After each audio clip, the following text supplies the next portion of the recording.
Getting to know each other, ஒருவரை ஒருவர் தெரிந்து கொள்ளல்.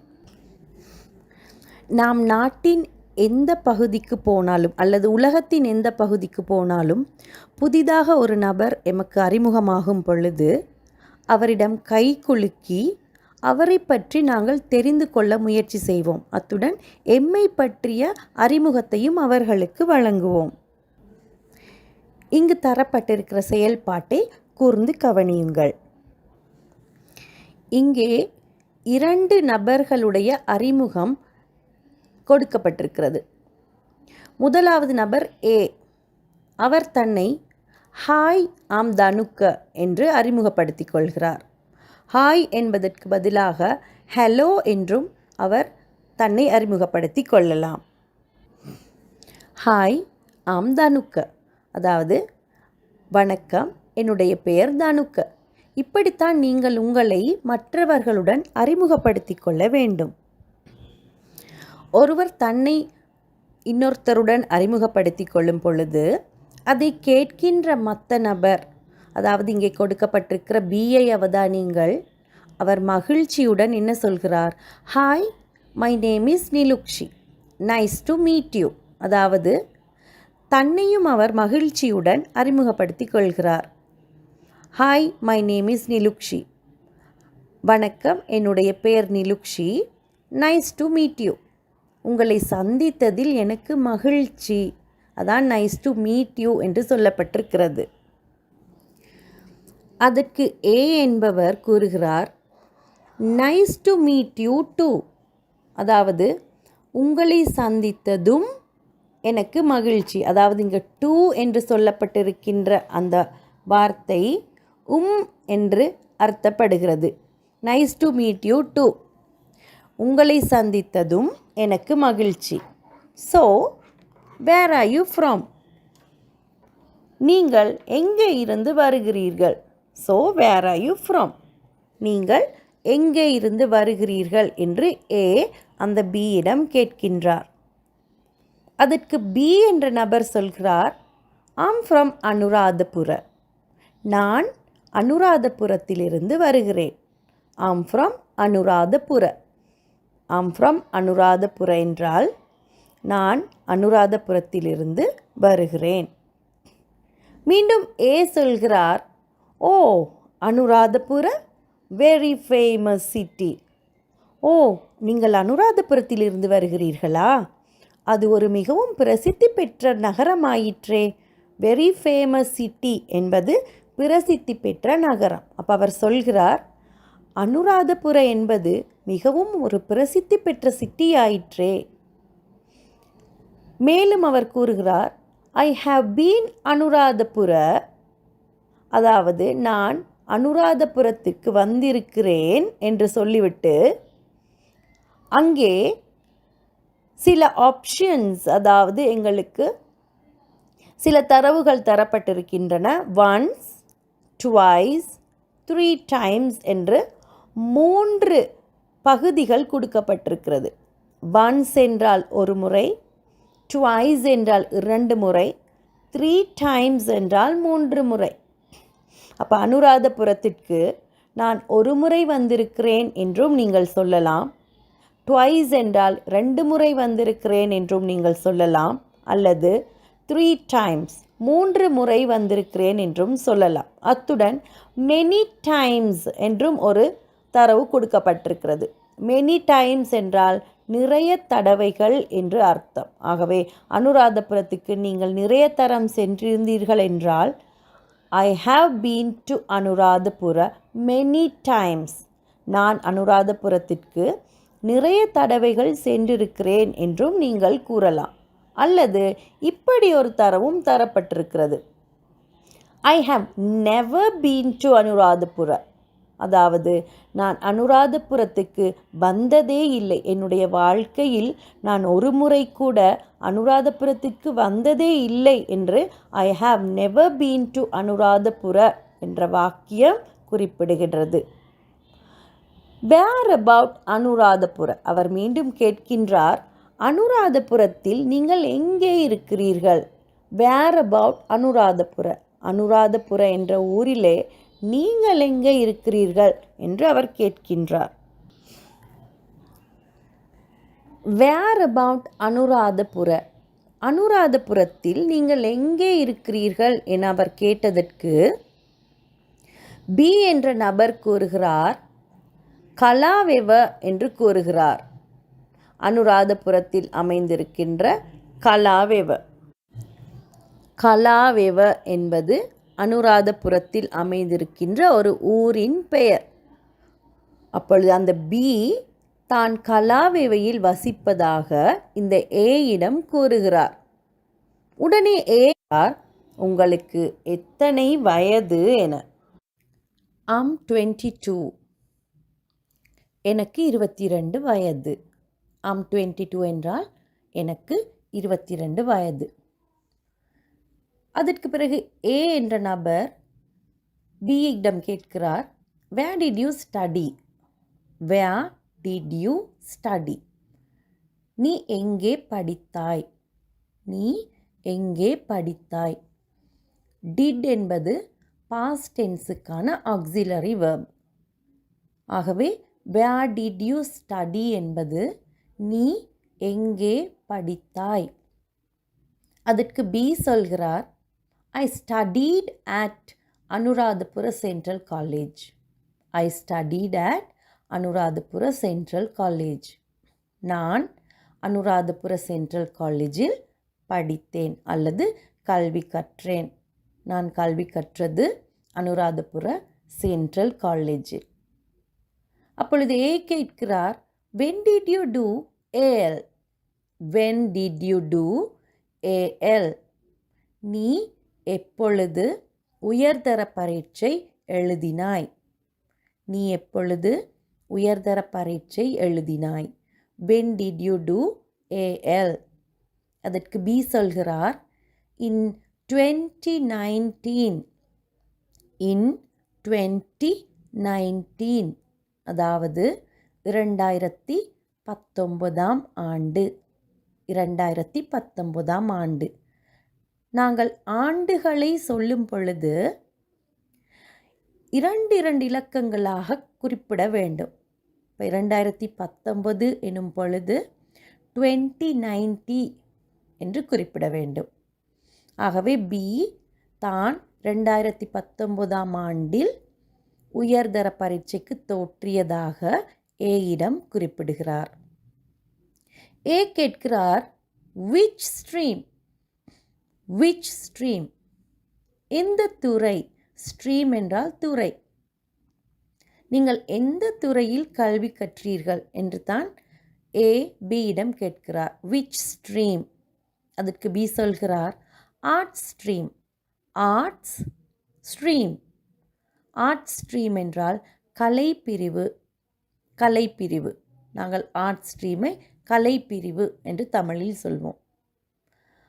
அப்பொழுது ஏ கேட்கிறார் did you have good results? did you have good results? உனக்கு நல்ல பெறுபேறுகள் கிடைத்ததா? ரிசல்ட்ஸ் என்பது பெறுபேறு. குட் ரிசல்ட்ஸ் என்றால் நல்ல பெறுபேறு. உனக்கு நல்ல பெறுபேறு கிடைத்ததா என ஏ பியிடம் கேட்கின்றார்.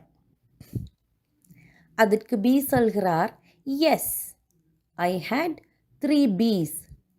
S I had 3 B's. ஆமாம் எனக்கு 3 பி சித்திகள் கிடைத்தன.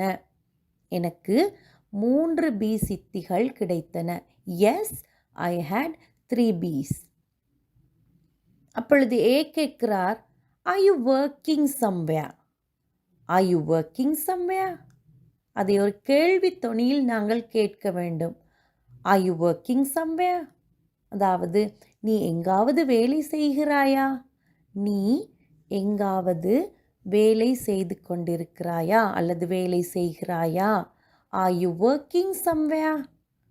அதற்கு பி சொல்கிறார் எஸ் ஆமாம் I work at BOC as an account clerk.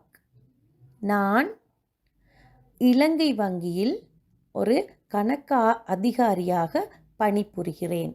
Account Clark. இங்கு நீங்கள் கவனிக்க வேண்டிய விஷயம், நீங்கள் ஏதாவது ஒரு வேலை செய்பவராக இருந்தால் நீங்கள் செய்யும் வேலையை இங்கு குறிப்பிட வேண்டும். இங்கு 3-4 வேலைகள் குறிப்பிடப்பட்டிருக்கின்றன. முதலாவது அந்த பி சொல்கிறார், I work at BOC as an account clerk. நான் இலங்கை வங்கியில் ஒரு கணக்கு அதிகாரியாக பணிபுரிகிறேன். அல்லது no I'm looking for a job. அப்படி நீங்கள் வேலை செய்யாதவராக இருந்தால் no I'm looking for a job என்றும் சொல்லலாம். அதாவது இல்லை, நான் ஒரு வேலையை தேடிக்கொண்டிருக்கிறேன். லுக்கிங் ஃபார் அ ஜாப் என்றால் நான் ஒரு வேலையை எதிர்பார்த்து கொண்டிருக்கிறேன் அல்லது வேலையை தேடிக்கொண்டிருக்கின்றேன் என்று அர்த்தம். அல்லது நீங்கள் இப்படியும் சொல்லலாம், I hope to enter university. I hope to enter university. நீங்கள் பல்கலைக்கழகத்துக்கு போக காத்து கொண்டிருந்தால் நீங்கள் சொல்லலாம், I hope to enter university. நான் பல்கலைக்கழகத்துக்கு போவதற்காக காத்து கொண்டு இருக்கின்றேன். I hope to enter university. அல்லது நீங்கள் இப்படியும் சொல்லலாம், I hope to go abroad. I hope to go abroad. நான் வெளிநாட்டுக்கு போக யோசித்து கொண்டு இருக்கின்றேன். நான் வெளிநாட்டுக்கு போக யோசித்து கொண்டு இருக்கின்றேன். அப்ராட் என்றால் வெளிநாடு. I hope to go abroad. அப்பொழுது இந்த ஏ கேட்கிறார், how about your English and IT knowledge? How about your English knowledge and IT knowledge? அதாவது உங்களுடைய ஆங்கிலம் மற்றும் ஐடி சம்பந்தமான உங்களுடைய அறிவு எந்த மட்டத்தில் இருக்கின்றது? உங்களுடைய ஆங்கிலம் மற்றும் தொழில்நுட்ப அறிவு, ஐடி என்றால் தொழில்நுட்பம், ஆங்கிலம் மற்றும் தொழில்நுட்பம் சார்ந்த அறிவு உங்களுக்கு எந்த மட்டத்தில் இருக்கிறது என்று ஏ பியிடம் கேட்கின்றார். அதற்கு B, I'm good at IT but I have little English knowledge. I'm good at IT, but I have little English knowledge. தொழில்நுட்பம் சார்ந்த அறிவில் நான் ஓரளவு சிறந்தவளாக இருக்கிறேன். ஆனால் ஆங்கில அறிவு எனக்கு சற்று குறைவாகத்தான் இருக்கிறது. ஆங்கில அறிவு எனக்கு சற்று குறைவாகத்தான் இருக்கிறது. I'm good at IT. But I have little English knowledge. அதுக்கு ஏ கேட்கிறார், இஸ் தட் ஸோ? அப்படியா? Is that so? Is that so என்றால் அப்படியா? பிறகு தொடர்ந்து அவர் கேட்கிறார், are you married? Are you married? உங்களுக்கு திருமணம் ஆகிவிட்டதா? Are you married? உங்களுக்கு திருமணம் ஆகிவிட்டதா என ஏ கேட்கின்றார். அதற்கு பி சொல்கிறார், நோ ஐம் சிங்கிள். இல்லை, நான் இன்னும் திருமணம் முடிக்கவில்லை. சிங்கிள் என்றால் திருமணம் முடிக்காதவர். அல்லது இப்படியும் சொல்லலாம், நீங்கள் திருமணம் முடித்தவராக இருந்தால் yes I'm married with 2 children. ஆம், எனக்கு திருமணம் முடித்து 2 பிள்ளைகள் இருக்கிறார்கள். I'm married with 2 children. அத்துடன் தொடர்ந்து நீங்கள் உங்களுடைய பிள்ளைகளை பற்றியும் கூறலாம். அதாவது a daughter and a son. a daughter and a son. ஒரு மகளும் மகனும் இருக்கிறார்கள். Yes I'm married with 2 children, a daughter and a son. ஆம், எனக்கு திருமணம் முடித்து 2 பிள்ளைகள் இருக்கிறார்கள். அவர்கள் ஒரு மகனும் ஒரு மகளும் ஆவார்கள் என்று கூட நீங்கள் மறுமொழி கூறலாம். அதற்கு ஏ கேட்கிறார், to you have siblings? To you have siblings? Siblings என்றால் சகோதரர்கள் அல்லது உடன்பிறப்புகள். டு யூ ஹாவ் சிப்லிங்ஸ் என்றால் உங்களுக்கு சகோதரர்கள் இருக்கிறார்களா? உங்களுக்கு சகோதரர்கள் இருக்கிறார்களா என கேட்கிறார். அதற்கு பி சொல்கிறார், yes I have a brother and a sister. Yes I have a brother and a sister. ஆம், எனக்கு ஒரு சகோதரனும் ஒரு சகோதரியும் இருக்கிறார்கள். எனக்கு ஒரு சகோதரனும் சகோதரியும் இருக்கிறார்கள். உடனே ஏ கேட்கிறார், I would like to know something about them. I would like to know something about them. அவர்களை பற்றி அறிந்து கொள்வதற்கு எனக்கு ஆசையாக இருக்கிறது. I would like என்றால் எனக்கு ஆசையாக இருக்கிறது. To know something about them. அவர்களை பற்றி அறிந்து கொள்வதற்கு எனக்கு ஆசையாக இருக்கிறது என்று ஏ சொல்கிறார். இதற்கு நீங்கள் மறுமொழி சொல்லும் பொழுது well my brother is என்று ஆரம்பிக்க வேண்டும். அதாவது நீங்கள் உங்களுடைய சகோதரரை பற்றி தான் கூறப்போகிறீர்கள் என்று சொன்னால் well my brother is என்று ஆரம்பித்து உங்களுடைய சகோதரனை பற்றிய அவருடைய தோற்றம், அவர் எப்படிப்பட்டவர், அவர் என்ன செய்கிறார் என்று விபரிக்கலாம். அல்லது மை சன் இஸ் என்று ஆரம்பித்து உங்களுடைய மகனை பற்றி சொல்லலாம். அல்லது my daughter is, my father is, my mother is என்று சொல்லி உங்களுடைய அம்மாவை பற்றி, உங்களுடைய மகனை பற்றி, உங்களுடைய மகளை பற்றி, உங்கள் தந்தையை பற்றி, இப்படி உங்களுடைய குடும்பத்தில் இருக்கின்றவர்களை குறித்து நீங்கள் ஒரு விபரிப்பு செய்யலாம், அவர்களை விபரிக்கலாம். Describe your brother and sister or sons and daughters என்று இங்கே ப்ராக்கெட்டில் கொடுக்கப்பட்டிருக்கிறது. டிஸ்கிரைப் என்றால் விபரித்தல். அப்போ உங்களுடைய குடும்பத்தில் இருக்கின்ற உங்களுடைய சகோதரனாக இருக்கட்டும், உங்களுடைய மகனாக இருக்கட்டும், உங்களுடைய மகளாக இருக்கட்டும், உங்களுடைய பெற்றோராக இருக்கட்டும், அவர்களை குறித்த ஒரு விபரணை, ஒரு விபரிப்பை நீங்கள் அந்த ஒரு நபர் உங்களை பற்றி கேட்கும் பொழுது அவர்களை குறித்த ஒரு விபரிப்பை கூட நீங்கள் செய்யலாம். அடுத்து ஏ கேட்கிறார், how do you spend your free time? How do you spend your free time? நீ உன்னுடைய ஓய்வு நேரங்களை எப்படி கழிப்பாய்? நீ உன்னுடைய ஓய்வு நேரங்களை எப்படி கழிப்பாய்? How do you spend your free time? அதற்கு பி சொல்கிறார், I like gardening. I like gardening. gardening என்றால் தோட்ட வேலை. எனக்கு தோட்ட வேலை செய்ய பிடிக்கும். I like gardening. எனக்கு தோட்ட வேலை செய்ய பிடிக்கும். And அத்துடன் watching YouTube videos. அத்துடன் யூடியூபில் வருகிற வீடியோக்களை பார்ப்பதும் எனக்கு பிடிக்கும். So I like gardening and வாட்சிங் யூடியூப் வீடியோஸ். எனக்கு தோட்ட வேலை செய்வதும் யூடியூபில் வருகின்ற வீடியோக்களை பார்ப்பதும் எனக்கு பிடிக்கும். அத்துடன் தொடர்ந்து அவர் சொல்கிறார், sometimes I watch television. Sometimes I watch television. சில நேரங்களில் நான் தொலைக்காட்சி பார்ப்பேன். Sometimes I watch television. சில நேரம் நான் தொலைக்காட்சி பார்ப்பேன். அல்லது நீங்கள் இப்படி கூட சொல்லலாம், I like to play cricket with my friends. I like to play cricket with my friends. என்னுடைய நண்பர்களோடு சேர்ந்து கிரிக்கெட் விளையாடவும் எனக்கு பிடிக்கும்.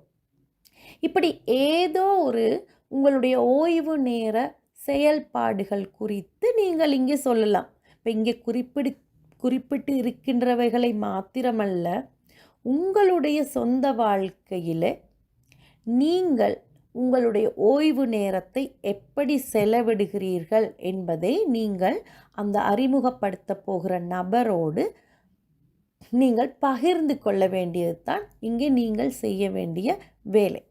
அப்போ உங்களுடைய ஓய்வு நேரத்தில் ஒன்று நீங்கள் தோட்ட வேலை செய்யலாம், அல்லது நீங்கள் புத்தகங்கள் வாசிப்பவராக இருக்கலாம், திரைப்படங்கள் பார்ப்பவராக இருக்கலாம், அல்லது விளையாடுபவராக இருக்கலாம், நண்பர்களோடு அரட்டை அடிப்பவராக இருக்கலாம், அல்லது பிள்ளைகளோடு விளையாடுபவர்களாக இருக்கலாம். அது உங்களை பொறுத்தது. உங்களை குறித்த அறிமுகத்தின் பொழுது நீங்கள் உங்களுடைய ஓய்வு நேரத்தை எப்படி செலவிடுகிறீர்கள் என்பதை நீங்கள் மற்றவருடன் பகிர்ந்து கொள்ள வேண்டும். இங்கே திரும்பவும் ஏ கேட்கிறார், why do you want to learn English? Why do you want to learn English? நீ எதற்காக ஆங்கிலத்தை படிக்க வேண்டும் என்று நினைக்கிறாய்? Why do you want to learn English? நீ எதற்காக ஆங்கிலத்தை படிக்க நினைக்கிறாய்? உனக்கு எதற்காக ஆங்கிலத்தை படிக்க வேண்டும் என்று ஏ கேட்கிறார். அதற்கு பி சொல்கிறார், well, you know English is a international language. You know, English is the international language. The international என்று நாங்கள் இங்கே இதை வாசிக்க வேண்டும். You know, English is the international language. அதாவது ஆங்கிலம் ஒரு சர்வதேச மொழியாகும். ஆங்கிலம் ஒரு சர்வதேச மொழியாகும். English is the international language. ஆங்கிலம் என்பது ஒரு சர்வதேச மொழி. ஆகவே தான் நான் இதை கற்க வேண்டும் என்று நினைக்கின்றேன். அத்துடன் அவர் தொடர்ந்து சொல்கிறார், it's very important for my higher studies. It is very important for my higher studies. என்னுடைய மேல் படிப்புக்கு அது மிகவும் முக்கியமானது. இம்பார்ட்டண்ட் என்றால் முக்கியமானது, ஹையர் ஸ்டடீஸ் என்றால் மேல் படிப்பு. So, it's very important for my higher studies. என்னுடைய மேல் படிப்புக்கு அது மிகவும் முக்கியமானது. அல்லது நீங்கள் இப்படி கூட சொல்லலாம், job. It's important for my job. என்னுடைய வேலைக்கு அது மிகவும் முக்கியம். Important for my job. Job என்ற வேலை. என்னுடைய வேலைக்கு ஆங்கிலம் மிகவும் முக்கியமானது. So I want to speak English very well. So I want to speak English very well. அதனால தான் எனக்கு நன்றாக ஆங்கிலம் பேச வேண்டும். எனக்கு நன்றாக ஆங்கிலத்தை பேச வேண்டும். So I want to speak English very well என்று சொல்கிறார். அப்பொழுது ஏ சொல்கிறார், okay Nilukshi, I'm very glad to meet you. Have a nice day. Okay Nilukshi, I'm very glad to meet you. அவர் சொல்கிறார், அந்த பி என்ற அந்த நபருடைய பேர் நிலுக்ஷி. ஆகவே இந்த ஏ சொல்கிறார், சரி நிலுக்ஷி, உன்னை சந்தித்ததில் எனக்கு பெரும் மகிழ்ச்சி. I'm very glad to meet you. உன்னை சந்தித்தது எனக்கு பெரும் மகிழ்ச்சி. Have a nice day. உனக்கு இந்த நாள் ஒரு நல்ல நாளாக அமையட்டும் என்று அவர் வாழ்த்துகிறார். Have a nice day என்றால் இந்த நாள் உனக்கு ஒரு நல்ல நாளாக அமையட்டும். நாங்கள் யாருடனாவது ஒரு சந்திப்பை மேற்கொண்டு அவர்களை விட்டு பிரியும் பொழுது அல்லது அந்த சம்பாவனை அல்லது அந்த உரையாடலுக்கு ஒரு முற்று கொடுக்கும் பொழுது ஹாவ் அ நைஸ் டே என்று சொல்லி அவர்களை வாழ்த்தி நாங்கள் விடை பெற வேண்டும். இந்த நாள் உனக்கு ஒரு நல்ல நாளாக அமையட்டும். இந்த நாள் உனக்கு ஒரு ஆசீர்வாதமான நாளாக அமையட்டும். இந்த நாளில் உன்னுடைய காரியங்கள் அனைத்தும் வெற்றி பெறட்டும். இப்படி ஏதாவது ஒரு வாழ்த்தை சொல்லி விடை பெறுவது மிகவும் அருமையாக இருக்கும். நாங்கள் ஒரு நபரை சந்தித்து விடை பெறும் பொழுது. ஆகவே நீங்கள் ஹாவ் அ நைஸ் டே என்று சொல்லலாம், ஹாவ் அ பிளெஸ்ட் டே என்று சொல்லலாம், ஹாவ் அ ஃபேபியூலஸ் டே என்று சொல்லலாம், ஹாவ் அ லவ்லி டே என்று சொல்லலாம். இப்படி ஏதாவது ஒரு வகையில் அந்த நபரை வாழ்த்தி விடை பெறுவது மிகவும் அருமையாக இருக்கும். ஆகவே இந்த பி சொல்கிறார், thank you, wish you the same. நன்றி, உங்களுக்கும் அதையே நான் திரும்பவும் வாழ்த்தாக தெரிவிக்கிறேன். Wish you the same. நீங்கள் சொல்வதை நான் உங்களுக்கும் ஒரு வாழ்த்தாக மீண்டும் அறிவிக்கிறேன் என்று சொல்கிறார். Thank you and wish you the same. இவ்வாறு தான் நாங்கள் ஒரு உரையாடல், ஒரு 2 பேர் அறிமுகம் ஆகும் பொழுது, ஒருவரையொருவர் அறிமுகப்படுத்தி கொள்ளும் பொழுது இவ்வாறான ஒரு உரையாடலைத்தான் நாங்கள் செய்ய வேண்டும். இதை ஒரு படிப்பினையாக எடுத்துக்கொண்டு நீங்களும் உங்களுடைய குழுவினரோடு சேர்ந்து ஒருவரையொருவர் அறிமுகம் செய்ய பழக வேண்டும். உங்களை பற்றி மற்றவரிடம் கூறுங்கள். அவரை பற்றிய விடயங்களை நீங்கள் தெரிந்து கொள்வதற்கு சரியான கேள்விகளை அவரிடம் கேளுங்கள். இப்படியாக உங்கள் இருவரிடையே நடக்கின்ற அந்த உரையாடலை நீங்கள் பில்ட் பண்ணி கொள்ள வேண்டும், கட்டி எழுப்பிக் கொள்ள வேண்டும். ஒவ்வொரு வார்த்தையாக நீங்கள் புது புது சொற்களை பிரயோகித்து உங்களுடைய உரையாடலை நீங்கள் மெருகேற்றி கொள்ள வேண்டும். இதுதான் எங்களுடைய இந்த ஸ்போக்கன் இங்கிலீஷ் கிளப்பினுடைய முதலாவது ஆக்டிவிட்டி, முதலாவது செயல்பாடு.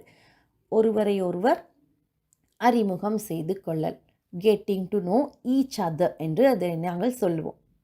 இப்பொழுது இவ்வளவு நேரம் நான் உங்களுக்கு தமிழிலே சொல்லிக் கொடுத்தேன். அதை முழுவதுமாக நான் ஆங்கிலத்தில் வாசிக்கின்றேன்.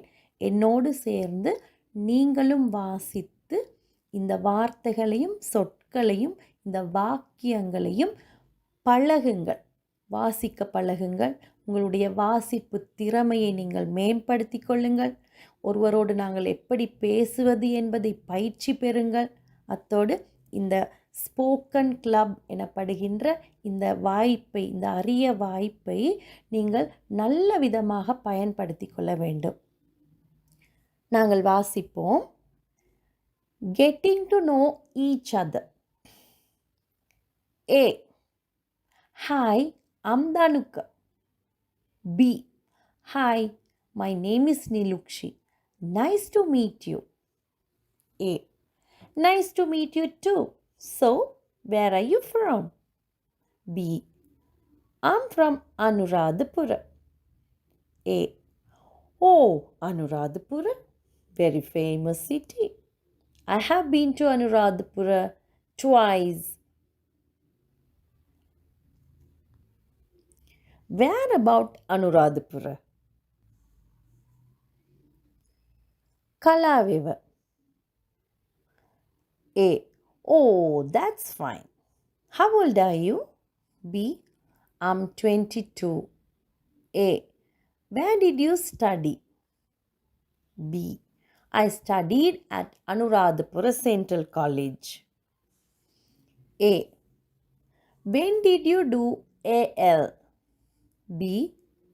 In 2019. A. Which stream? B. Art stream.